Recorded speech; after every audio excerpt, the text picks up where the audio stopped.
ओम नमः शिवाय। पविचार्य चिरं ज्ञानं मोक्तोऽहमिति मन्यते।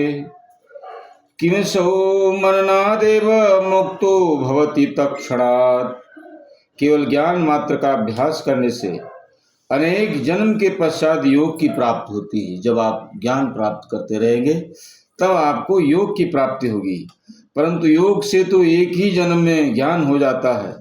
इसलिए योग को छोड़कर मोक्ष देने वाला और कोई मार्ग नहीं है।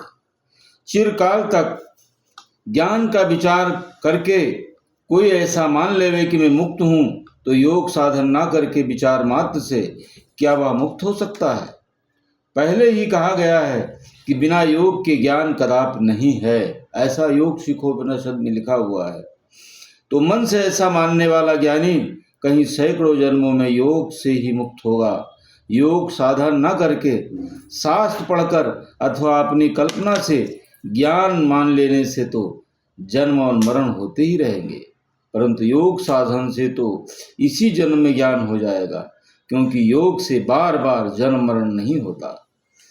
तो योग और प्राणायाम, इड़ा पिंगला नाड़ी का, सूर्य और चंद्रमा का वेधन, रेचक और कुंभक, ये करते रहने से हमारे रोग भी नष्ट होते हैं और पाप ताप भी नष्ट होते हैं और कुंडलिनी भी जागृत होती है और फिर अपने आप ध्यान लगने लगता है। इसलिए हर मनुष्य को योग करना चाहिए, योग से मुक्त होता है। श्री कृष्ण भगवान ने यही गीता में कहा है, हे मनुष्यों, ये मन ही मनुष्याणाम कारणम बंध मोक्षयो। तो कैसे होगा? अभ्यास। अभ्यास कौन है? यही योग अभ्यास है। योग, प्राणायाम, ध्यान।